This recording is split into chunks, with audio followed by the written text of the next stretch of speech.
On June 25, 2025, Mississippi executed Richard Gerald Jordan, 79 years old, after nearly 50 years on death row, the longest wait in state history. In this video, we'll reveal what happened that day, what his last meal was, and what his final words were. But to understand how it ended, you have to go back to where it began, a cold Monday morning on the Gulf Coast, nearly 50 years earlier. It was January 12, 1976. The air was still, the sky pale and grey. In a quiet Gulfport neighborhood, 34-year-old Edwina Marter was starting her day. She made breakfast, packed her husband's lunch, and helped her 3-year-old with his cereal. Her older son was already at school. The house smelled of coffee and toast, normal, peaceful, safe. Her husband, Charles Chuck Marter, kissed her goodbye before leaving for work at the Gulf National Bank. Edwina watched him drive away, then turned back to the dishes in the sink. It was an ordinary morning, the kind people never think they'll remember. Down the street, a pale green car sat parked by the curb. Inside was a man she didn't know, Richard Jordan. He had been watching the house since early morning. He wasn't a stranger to fear or violence. A Vietnam veteran, he had seen too much and carried too many ghosts. Now he was broke, desperate, and ready to do something terrible. Jordan's plan was simple: pretend to be a worker, get inside and take the woman for ransom. He wore an old jacket and carried a clipboard to look official. When he saw Chuck's car leave, he stepped out, checked his reflection in the window, and walked up the path to the Marter home. Inside, the clock ticked softly. Somewhere in the back room, the toddler hummed to himself. The knock on the door was firm, not hurried. Edwina opened it with a polite smile. "Good morning," she said. "Ma'am," Jordan replied, "I'm from the electric company. We've had some reports about your power line. Just need to check your breaker box." There was no reason not to trust him. No reason to fear the stranger on her doorstep. She led him inside. A few moments later, the calm broke. A gun. A threat. A terrified woman forced into her own car. A baby still sleeping upstairs. Neighbors later said they noticed nothing strange, only the sound of a car driving away, slow and steady, down the pine-lined road. By nightfall, one life would end, and another would begin its long walk toward death row. The blue sedan disappeared down the pine road, and the quiet street in Gulfport returned to stillness. But the man behind the wheel hadn't always been a stranger to kindness. Long before he became Mississippi's most notorious killer, Richard Gerald Jordan was just a quiet boy from Petal, Mississippi. He'd grown up in a small house near the edge of town, the adopted son of a working-class family. Neighbors remembered him as polite, soft-spoken, the kind of boy who mowed lawns without being asked. He wasn't a troublemaker, at least not at first. But as he grew older, small cracks began to show. By 19, he'd forged a few checks, foolish mistakes born of pride and bad company. When the law caught up, a judge gave him two choices: serve time or serve his country. He chose the army. In 1964, Jordan shipped out to Vietnam. He worked as a helicopter mechanic, then as a door gunner, a job where death hung inches away every flight. He saw villages burn. He watched friends fall from the sky. The noise of the rotors, the crack of gunfire, the smell of jungle smoke, it never left him. The war carved something out of him. Back then, no one talked about trauma or PTSD. They called it bad nerves and told soldiers to drink it off. Jordan came home with medals and nightmares. He couldn't sleep. He couldn't sit through fireworks. The man who'd once fixed engines with calm hands now shook when lighting a cigarette. He tried to build a life. Married twice, worked odd jobs, mechanic, truck driver, warehouse clerk. But nothing stuck. The quiet boy from Petal had turned into a restless man, drifting from one failure to the next. By 1976, he was broke, living in cheap rooms, his car barely running. Friends stopped answering his calls. He felt forgotten, angry, and ashamed. That's when the thought came, simple and dangerous. I need money fast. He didn't plan a murder, not at first, just a ransom, a way out. He found a phone, called Gulf National Bank, and asked to speak to the commercial loan officer. The voice on the other end said, That would be Mr. Charles Marter. Jordan hung up slowly. One name, one chance, one path he could not walk back from. The man who once served his country, now prepared to declare war on a family who had never heard his name. Richard Jordan drove for miles with Edwina Marter beside him, her hands trembling in her lap. The road wound deep into the De Soto National Forest, miles of pine and mud, where sunlight slipped through the trees in thin, cold lines. Neither spoke. The only sound was the hum of the tires and the low rattle of the pistol resting in Jordan's coat pocket. He told her he just wanted money, that no one had to get hurt. But fear has a way of changing promises.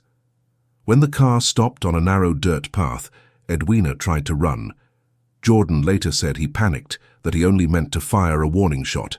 The state said otherwise, that she was kneeling when the bullet struck her in the head. One shot, one echo through the trees, and 2 lives were destroyed. Hers ended instantly. His, in another way, had just begun to die. Jordan stood over her body for a long time. Without a word, he dragged her into the woods and covered her with pine needles. He tossed the gun into a nearby river, and then, as if the act could be erased, he drove to a movie theater and watched Death Wish, a story about a man avenging his murdered wife. The irony was unbearable, though he didn't seem to notice. When the movie ended, he began the next part of his plan. He called Gulf National Bank, asking for Chuck Marter. His voice was calm. "Your wife's alive," he said. "If you want her back, bring $50,000. The FBI was already listening. They traced the calls, tracked his routes, and planned the ransom drop. The first attempt failed. Jordan spotted the unmarked cars and fled, calling again to accuse Chuck of setting him up. The second attempt was closer. He showed up, headlights off, ready to collect the cash. But agents moved too soon. Jordan rammed a sheriff's truck into a ditch, bullets flying into the night. Somehow he escaped. It didn't last. Hours later, a Gulfport officer saw a nervous man in a taxi outside town, pale, quiet, lost. It was Jordan. He surrendered without a word. At the station, he confessed. No excuses, no emotion. He told them where to find the gun and Edwina's body buried beneath the pines. He confessed to everything. But for Richard Jordan, the punishment had only just begun. After his confession, the case against Richard Jordan moved fast, at least at first. The evidence was clear. The motive was greed. The victim was beloved. In 1976, a Mississippi jury found him guilty of capital murder, and the judge sentenced him to die. Back then, the law allowed automatic death penalties for certain crimes, but the U.S. Supreme Court soon ruled those laws unconstitutional. Jordan's sentence was thrown out. A year later, in 1977, the state tried again. New jury, same courtroom, same result. Jordan was sentenced to death for a second time, but that verdict too didn't last. The Mississippi Supreme Court overturned it, citing errors in how the jury had been instructed about aggravating factors, the fine print of life and death. By 1983, after years of appeals, Jordan faced his third sentencing trial. Once again, the jury chose death. And once again, the ruling collapsed. The U.S. Supreme Court stepped in, saying Mississippi's process was flawed. Each appeal meant another round of paperwork, hearings, and headlines. Years passed. Decades began to form.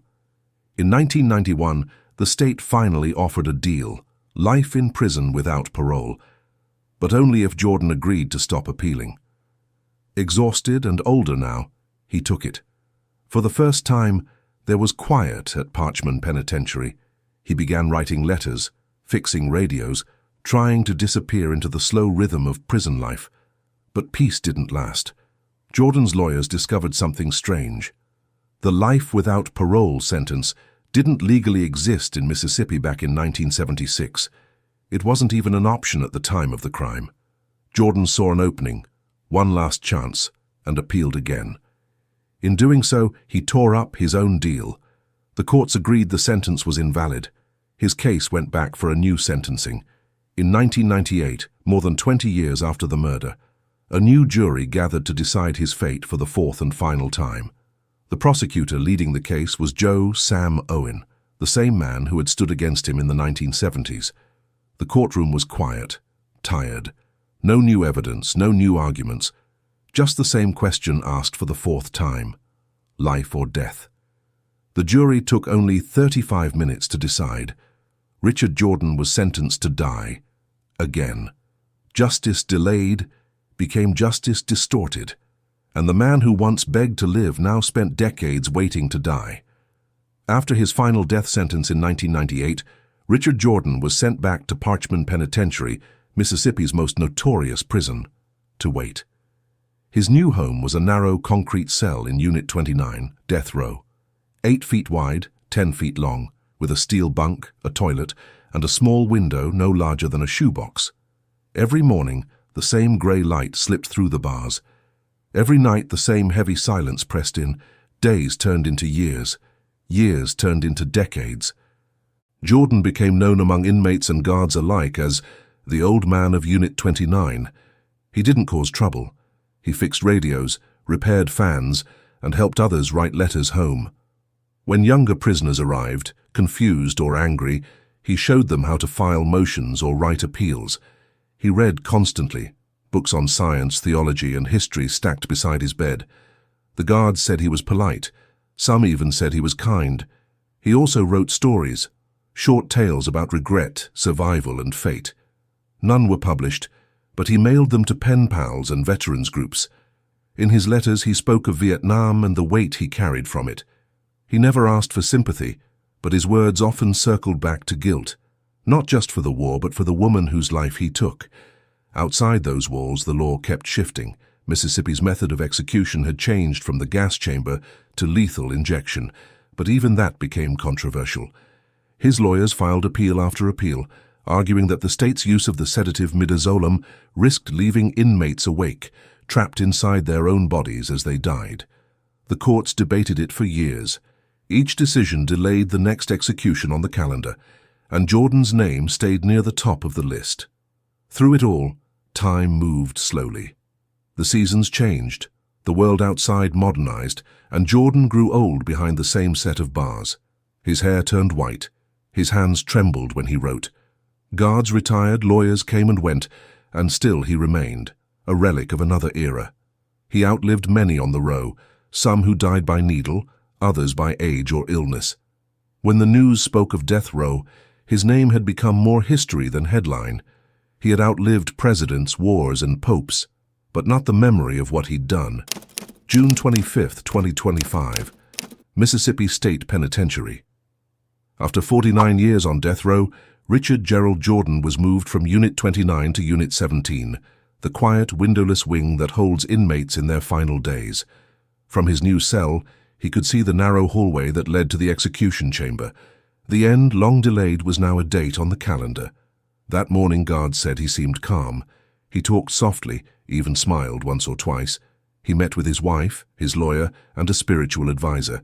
They spoke through the bars, sharing stories about old days, about Vietnam, about peace after long waiting. "I'm ready," he said. "It's time." For his last meal, Jordan asked for fried chicken strips, French fries, strawberry ice cream, and a root beer float. He ate most of it, thanked the officers who brought it, and returned the tray clean. At 6 p.m., the doors to the chamber opened.